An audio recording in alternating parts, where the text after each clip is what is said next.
My name's Tina Cronin. I work at Piedmont Medical Center in Rock Hill, South Carolina. It's about 40 miles south of Charlotte, North Carolina.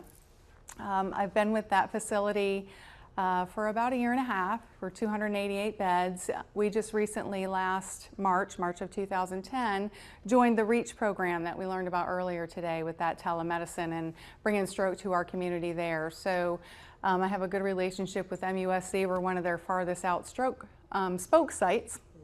And I'm going to talk to you guys about young stroke in South Carolina. So we're going to talk about some of the statistics nationally and within our state, review the causes of stroke in young adults, and we're going to talk about the impact of stroke in young adults. So you may or may not know that May is National Stroke Month. So one of the things that the National Stroke Association is trying to get out is what are the main things that we need to be focusing on as far as stroke awareness. And one thing is stopping primary and secondary stroke through risk factor management. So we talked in some of the talks earlier this morning about what the risk factors of stroke are, and I'm going to briefly go over those again. But knowing what those are so that we can stop stroke and then stop secondary stroke in those folks who've already had a stroke. We also want to act fast, F-A-S-T, which is an acronym for stroke signs and symptoms, to increase the recognition of stroke signs and symptoms and get people to the hospital as soon as possible. And we want to spread hope about recovery. Back 20 years ago, there wasn't a lot that we could do for stroke. In fact, TPA, the clot buster drug that we've been talking about today, has only been here for 15 years, been approved for use. So we've come a long way in the last 15 years as far as stroke treatment and getting the medicine into the patients who qualify and reducing their disability. So very important. So what is a stroke?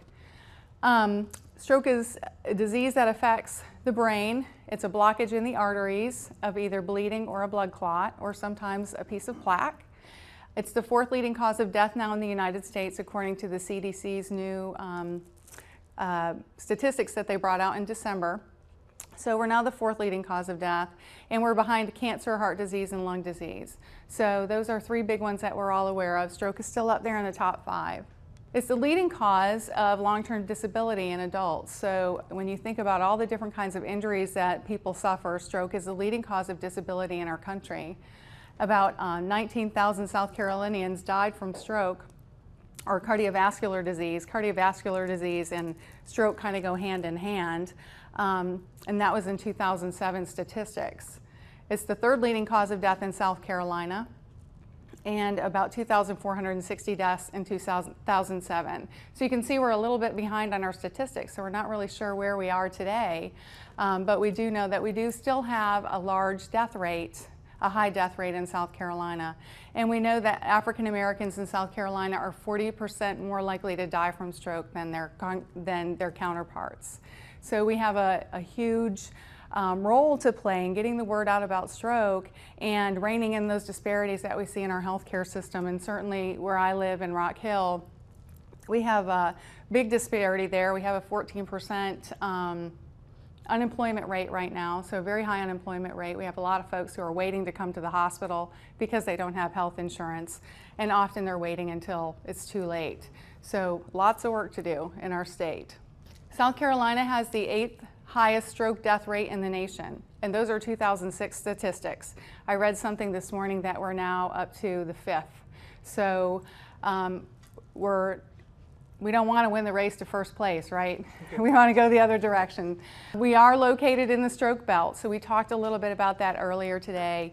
The stroke belt are those states along the southeastern seaboard that have the highest rate of stroke in the country, and we happen to be in the buckle. I like to show this map because it shows really what we have in front of us as far as stroke recognition and treatment. And you can see on the southeastern seaboard how purple, that dark purple, that's not a good thing. I'm an East Carolina graduate, so purple is my color. But purple's not a good thing when it comes to stroke. So you can see that we are just almost black. We have so much stroke on our side of the country, on the southeastern seaboard. This is just a picture of what can happen in some individuals that have stroke. So this is a picture of the carotid artery. And just like in heart disease, People get plaque in the arteries in their heart, and that's why they have to get heart caths and heart balloon angioplasties. The same things happen in the large vessels that carry the blood to your brain.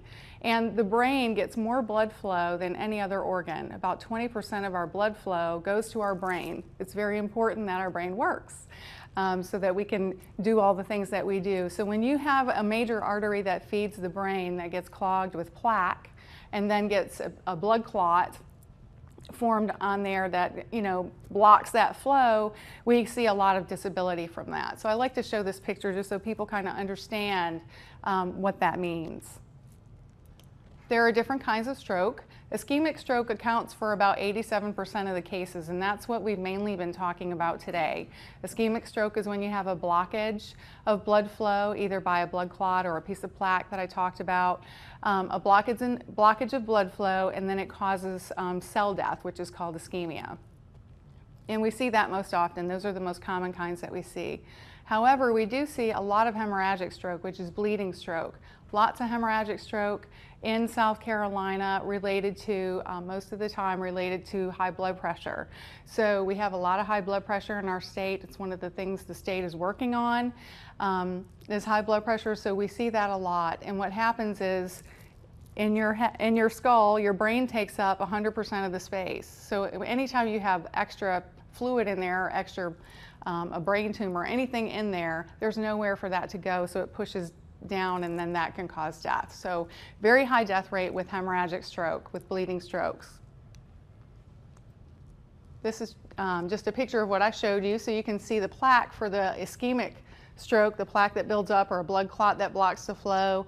And then with the hemorrhagic stroke, there's two kinds. There's one that can be caused by a brain aneurysm, which is a weakened spot in the blood vessel, which is what this shows, or from a bursting of the blood vessels due to pressure, high pressure. We also see it sometimes in traumatic brain injury. That doesn't fit into the stroke category. So knowing the signs are very important, and this is where we see a big disparity in our community. A lot of people do not know the signs and symptoms of stroke. I heard in an earlier talk that it's about 10% of adults know the signs and symptoms of stroke now. That's up from what it used to be. It used to be less than 5% 5 years ago. So we are getting the word out to some, but we're not doing it fast enough. So our public still does not know the signs and symptoms. And the signs and symptoms are pretty easy to remember if you can get somebody out there to talk about it. And one of the most important things is, one, know what the symptoms are, and two, call 911 as soon as possible. We have many EMS stations within South Carolina who've undergone special training to recognize stroke out in the field. And they're able to recognize that and call the hospital that is a stroke center, bring those patients to the hospital as soon as possible. So they know where the stroke centers are. They're going to bring those folks to the stroke center and bypass any hospitals that don't have a program. So very important. About 80% of strokes are preventable. That's a very high number. 80% of strokes are preventable. And a lot of times we can prevent those by modifying our diet, adding exercise and medications. So how can we reduce our risks? And we'll talk about risk factors in a minute. I alluded to earlier that blood pressure is a huge problem in South Carolina. We have a lot of high blood pressure in our state. We have a lot of folks who don't take their medication, a lot of folks who don't know that they have high blood pressure. So getting people screened is very important, and blood pressure screening is very easy to do and very inexpensive. In fact, it's free in most places. Stop smoking is a big one, controlling diabetes. We also have a large population of folks with type 2 diabetes in South Carolina. Get your blood cholesterol checked, very important. Probably 90% of the patients I see in my facility that have had a stroke have high cholesterol. Eating a healthy diet, staying physically active, and then pay attention to transient ischemic attacks, or TIAs. These are what people call mini strokes. I like to liken it to, most people know what angina is in your heart. So you have pain in your heart because those blood vessels, you're not getting blood to your heart. This is the same thing with your brain. This is something that most people they don't know the signs and symptoms of stroke. They have a TIA, it passes, and they don't think anything about it. And that's notification to you that, hey, the big one's about to happen. So knowing what the signs and symptoms are and getting to the hospital, even if your symptoms go away, is very important. Unlike a stroke, the TIA, when it's over, there's no permanent damage. So a lot of times when we do an MRI on these folks, the MRI is normal because it passed. The blood clot broke loose and the body did what it does with blood clots and it didn't cause any damage. There are some myths about stroke, and that's why we're here. When you ask the general population about stroke, most people think it's something that happens to the elderly. And when you ask them if they know someone who's had a stroke, most of the time it's a grandparent or an older parent. But as you can see here, we have a lot of younger folks within our community, within our state, that have suffered a stroke. And we're starting to pay more attention to that because it is so devastating. So there's been an increase in interest in learning about why these young folks are having strokes and how can we stop these strokes from happening. And one of the things that we're really looking at is risk factor modification. So knowing what the risk factors are and getting them out to our younger population. Just like with heart disease, we're seeing folks with heart attacks younger and younger now. We're seeing the same thing with stroke. And then there are some other causes for patients, younger patients, causes of stroke that are typically rare, but we do see them. Sickle cell is one of them. We see some conditions of the heart that can cause stroke, some blood clotting problems that are hereditary that can cause stroke, but it's a small population of folks. But most of the time it's many of the same risk factors we see with our older population. So, and this is scary to me because I'm over 40, the incidence of stroke increases sharply after the age of 40. So, 40 is not the new 20 anymore, I guess. So that's something that we need to think about. When you think about people in their 40s, those are folks who are generally at the peak of their careers. Their kids are school age or junior high age. They have families to support. And then if they have a stroke, how devastating that can be for their family. Causes that we usually see are the same risk factors as the elderly, as I said. So we see that atherosclerotic disease, that plaque buildup within the arteries that we see in older folks. We're seeing it younger and younger now, and that's what we see a lot of the time. The symptoms that we see from stroke are related to where it happens in the brain. So if I ask you what the signs and symptoms of a heart attack are, most of the time you can spout those out. We've done a good job of getting that out. So chest pain, arm pain, jaw pain. But when you think about a stroke and you think about your brain does many different things and controls many different parts of your body. So depending on where your stroke happens, that's going to depend on what your symptoms are. So there's more symptoms to look at with stroke than there are with heart attack. It also depends on how much tissue is deprived of oxygen. So if you have a large artery stroke and you have a blockage in one of the large arteries, that means your deficits, your disability from stroke is going to be greater. If it's a small vessel stroke, smaller area, brain is involved, you'll have a smaller disability. All right, so some of the things that we see, these are vascular causes. Atherosclerosis, I talked about that, tobacco use, high blood pressure, high cholesterol, diabetes.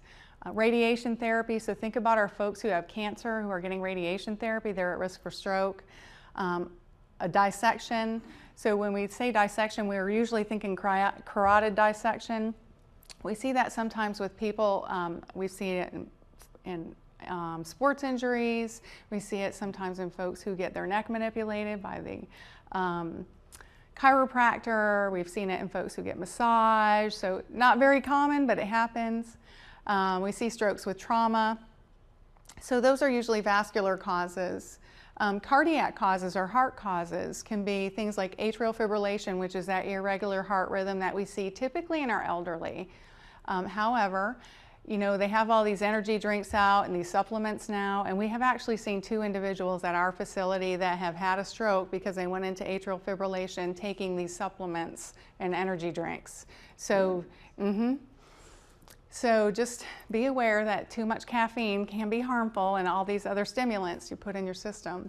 Folks that have had a heart valve replacement, especially if it's a mechanical valve, heart murmurs. We talked about sickle cell disease earlier today, deep vein thrombosis. So we see this more and more now because people have peripheral vascular disease. We're not getting as much exercise as we used to. Lots of different reasons why you can have what we call a DVT. A history of miscarriages or spontaneous abortions. Who would have thought of that? So that's our young population right there. Also think about recent birth of a child can put you at risk for stroke. Asymmetrical radial pulses, we don't usually think about that either, but it's kind of a sign to us that there's something going on in the heart if one pulse on one side is different than the other as far as the strength. And then bone marrow transplant. So again, we have a lot of folks who have cancer. They may get a bone marrow transplant. We need to think about the possibility of having a stroke. Other things we see are IV drug abuse. We see that in our younger population. Alcoholism is a big one. So alcohol is a natural blood thinner. So, and it also likes to raise your blood pressure. So the combination of the two, not so good. And then you add some drugs on top of that. Not a good situation. We talked about DVT or deep vein thrombosis. Exercise or straining. So I always think of these big muscle guys, you know, these big giant guys who are probably taking steroids because people just usually don't get that big on their own. And they're straining to pull up that weight. And you really can blow a gasket, as they say. So, you know, that happens typically in our younger population. And then cancer. And then just some other clues, so recurrent headaches, oral contraceptives, again, something that we see in the young, hormone replacement, alcohol use, I talked about that, pregnancy. These are just some that are rare, but we do see them. And when we have a person come in with stroke-like symptoms and they are in the younger, under 65, we think about these things, especially if they're in their 40s, 30s, and 40s. These are things that we think about. HIV infection, or recent delivery of a baby, family history of stroke. So there are lots of different things. And then there are also some autoimmune things that can put you at risk for stroke, lupus, Marfan's. So there are some other things that we check in our young people. We do a lot more tests on them to see what the cause of their stroke is. I'm going to go over some statistics because that's why we're here. In 2009, DHEC statistics found that half of all strokes happened in folks who were under the age of 65. Our coastal plain area is a very, very heavy stroke belt area where the death rate from stroke is about twice the national average. In 2006, South Carolina ranked 8th highest in the nation. Prior to 2005, we were the 2nd highest death rate for stroke. So we are making a little bit of progress in the area of getting the word out about stroke. So even though we're seeing an increase of strokes in our young population, there is not a lot of research out there about strokes in the young. And that is something that's really starting to gain some attention, especially with the stroke experts, trying to get more information about why are these folks having strokes at a younger age. Here are our death rates, and I love DHEC and I love to look at numbers. I hate math, but I love to look at data. So you can see here the red line is Healthy People 2010, which is now Healthy People 2020. And that's an initiative, that's a national initiative to help with many, many different health disparities, stroke being one of them. And you can see that we've trended down since 2000, and we actually met the goal for 2010. So of course, you know, as with everything else, once you meet the goal, they raise the bar.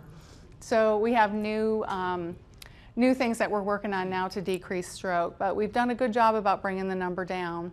So just to talk about disparities, so African Americans suffer stroke at a younger age more so than Caucasian.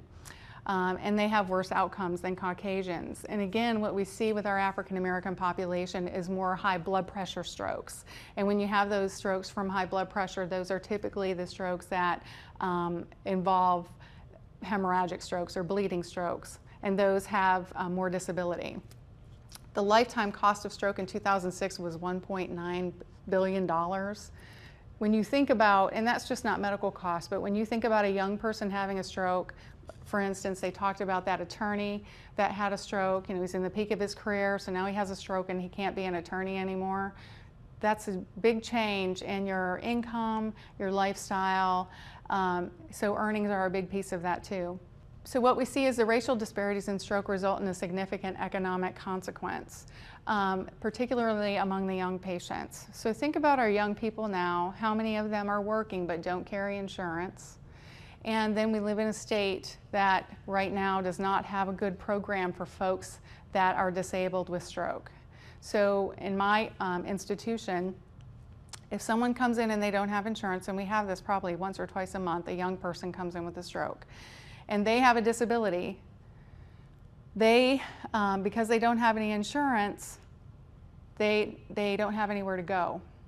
So there's no help for them at that point. And the earlier you get rehab, the better the outcomes. So we really struggle with that ethically, and we end up keeping these patients in our facility so that they can get therapy, even though they have no insurance, so we can make sure they get the physical therapy and occupational therapy they need, sometimes for months, until we can get them home. This came out of an article that I found. So any effective intervention to reduce racial disparity, even on a small scale, has the potential to have a tremendous financial impact. And that was Feng, the author of this article. Well, it's not all about finances. It's about, we need to take care of our own in our community. The cost, is a factor, but that should not be our first thought. Our first thought should be, how can we support our own?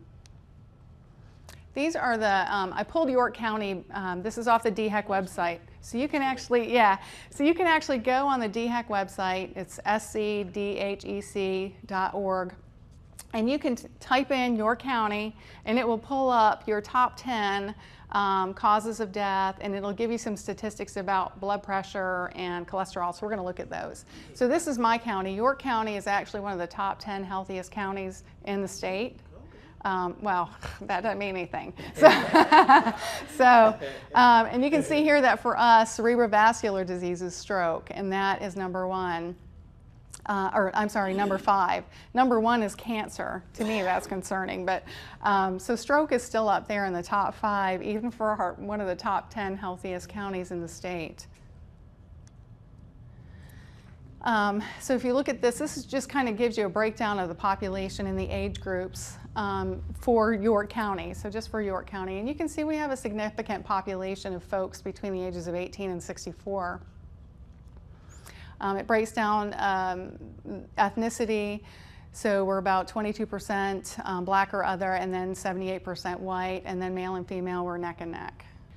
These are items that we need to work on. So although we are in the top 10, these are things that we score higher on than the rest of the state. So smoking, we smoke more in York County than other counties. Sedentary lifestyle,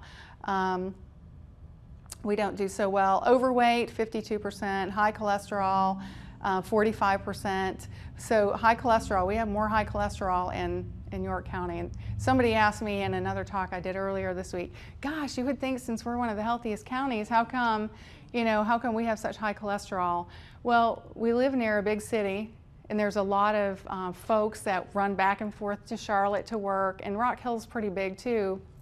And when you live in a big city, you have that urban atmosphere, you have those, taking your kids to soccer, taking your kids to this and that, and you do a lot of fast food. Yeah, you do a lot of fast food, and you don't necessarily take the time to exercise or eat right or farm.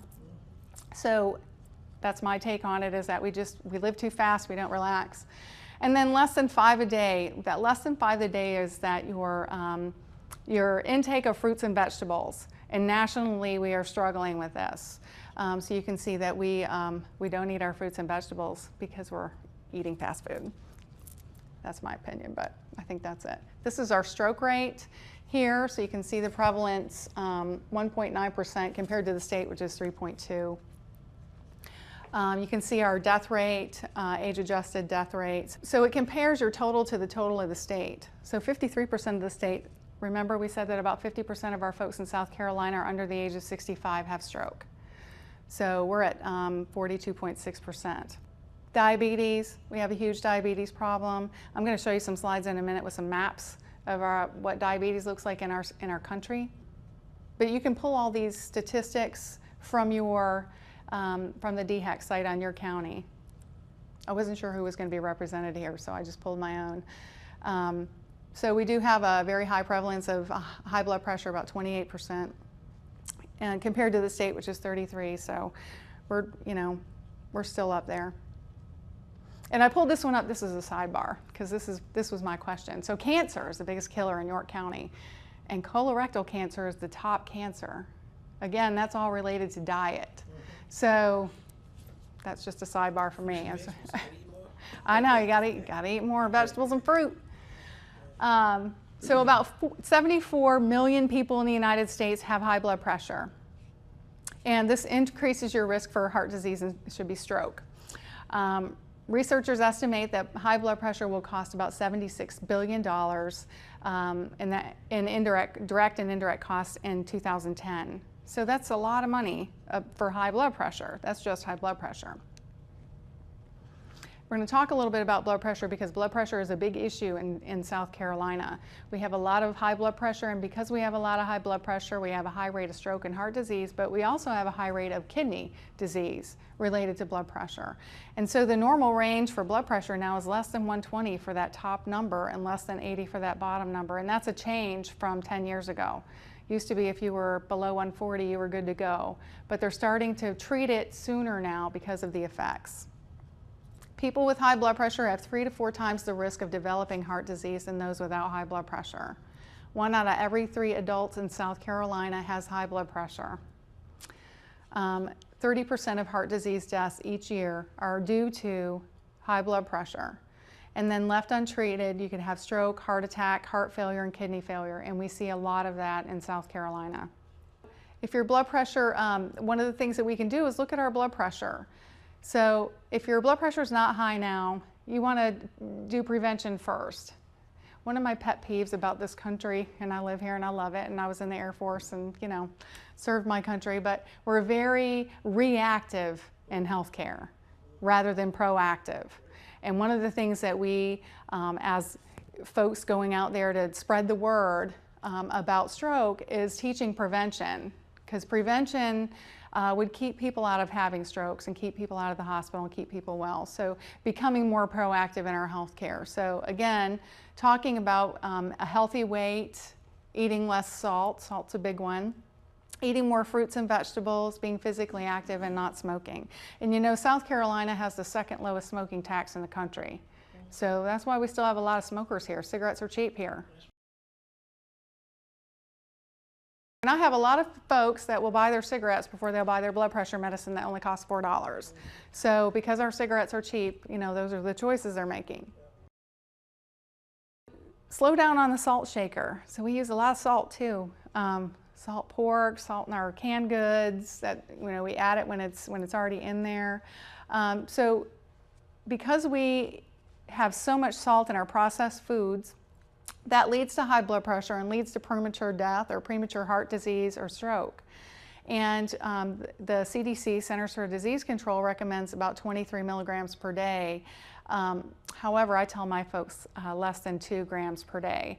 That's what the heart disease diet recommends, and that should also, it's the same thing you should follow for stroke to help keep your blood pressure down. The individuals in the following population groups should consume no more than 1,500 milligrams per day. So those who are over 40 or older, well, that's me, I'm over 40, African Americans, or if you have high blood pressure already.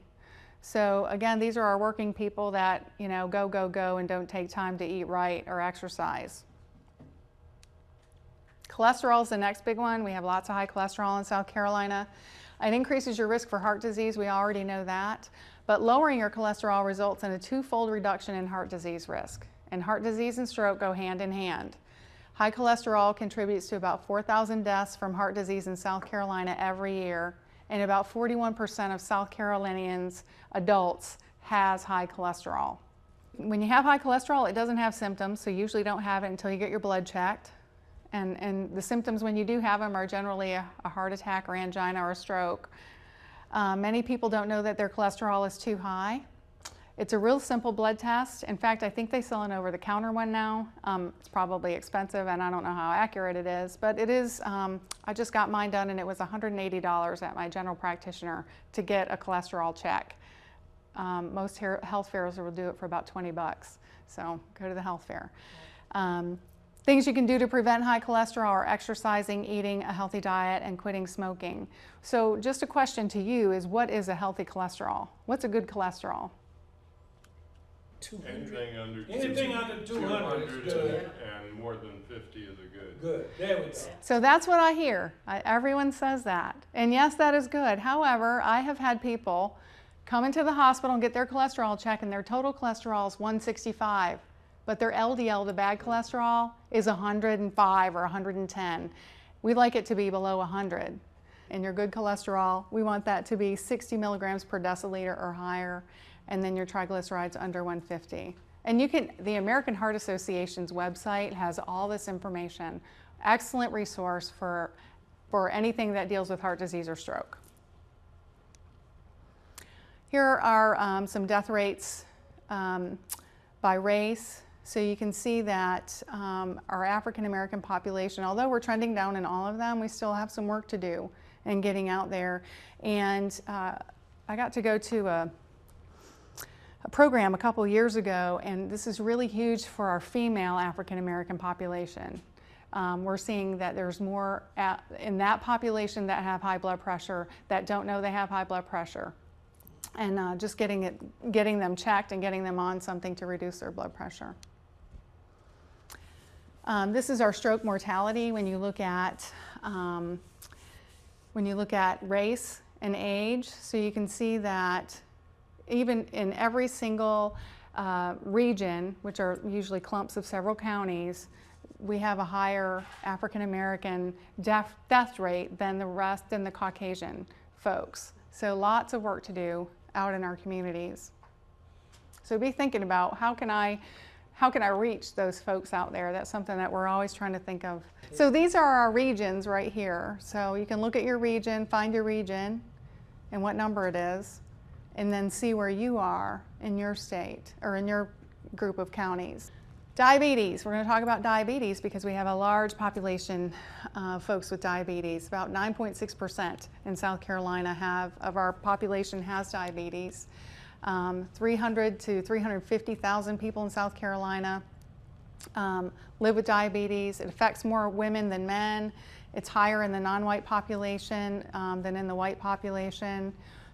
So we got some work to do with diabetes. And again, diabetes is another thing that affects your kidneys. The prevalence of heart disease and stroke has increased 5-fold in people with diabetes in South Carolina. Wow. So that's huge when you think about the number of folks I just showed you that have diabetes. And this is just a picture of age-adjusted percentage of adults age greater than 20 who are diagnosed with diabetes. And again, the dark color is bad. So in the southern states over there, the southeastern United States, we're not doing so well. Then if you have these comorbidities, or if you have more than one of the risk factors, this talks about your risk of having another stroke. So this was completed by MUSC. I cut and pasted this off of their poster. It looks at diabetes, high cholesterol, and high blood pressure among whites and African Americans. And what they found was the proportion of multiple comorbid conditions associated with 1-year repeat stroke. So these are folks that already had a stroke, and they're looking at if you have high blood pressure and diabetes, your risk is 20%. If you have high blood pressure and high cholesterol, it's 16.5. Diabetes and high cholesterol, 8%. You have all three, 6.15%. So lots of you usually have more than one risk factor when we work people up for stroke. It's usually high blood pressure and cholesterol. Those are the two I see the most. Yes. Thank you. Then we can't get out of that without talking about obesity. So we do have a large population of folks who are overweight or obese, about 65% of South Carolinians. 29% of those are obese. So that means their BMI is over a certain range. It's different for men than it is for women. So we see, and I was amazed by this, we see it in more men than women. So, you know, I would have thought the other way. So let's talk about the long-term prognosis for young stroke survivors. The risk of death after stroke is low in young adults with a mortality rate higher in the first year. So within the first year of a young person having a stroke is the time of greatest risk for having another stroke. We have improved outcomes in people with acute in people with stroke if they have acute, which is right after their stroke, rehab, and late rehab, and if they have a multidisciplinary approach, which means physical therapy, speech therapy, physicians, doctors. 90% of patients with long-term follow-up were able to be independent, and that's awesome, 90%. 50 to 70% will return to work, 20 to 50% will suffer from depression, and depression is a big one. Something that is very prevalent in our stroke population, more prevalent in our younger stroke population than our elderly. Stroke recurrence is 15% compared to 29% in strokes occurring after 45. So I'm about over that second one there. Overall mortality is higher in young strokes compared to the general population, with only 50% of survivors recovering completely. So I said earlier that what we see is a lot of our younger strokes are, or many of our younger strokes are the bleeding strokes. And when you have a bleeding stroke, about 50% of folks that have a hemorrhagic stroke die in the first 2 weeks, and those that survive, only about 50% of those get some recovery and can go home. And then there's not very much information at all about quality of life for these individuals. So what is their quality of life like after they go home with a stroke? So age comparison of 1 year repeat stroke from 96 to 2009 found that people less than 65 years old had a higher incidence of high blood pressure, diabetes, and high cholesterol. And we saw that in the slides before that. Stroke recovery, so 10% of stroke survivors will recover almost completely or completely. 25% will have minor impairments. 40% will experience moderate to severe impairments requiring special care. 10% will require care within a skilled nursing facility, and then 15% will die shortly after their stroke. So 10% will almost recover completely. That's a very low number. Talk about my hospital for a minute. So I'm Piedmont Medical Center in Rock Hill, South Carolina, and we have a partnership with MUSC. So we work with the Medical University of South Carolina, and we are part of their telestroke program. And that's how we can get that stroke care immediately to the bedside. And this is a picture of our neurologist there, call it the robot. It's really a computer on wheels with a webcam. But it gives us 24-hour immediate assistance to get assessment for stroke. These are just some programs that are out there. The CDC has a lot of great information. American Heart Association has a lot of good information about stroke and what you can do. And do you have any questions?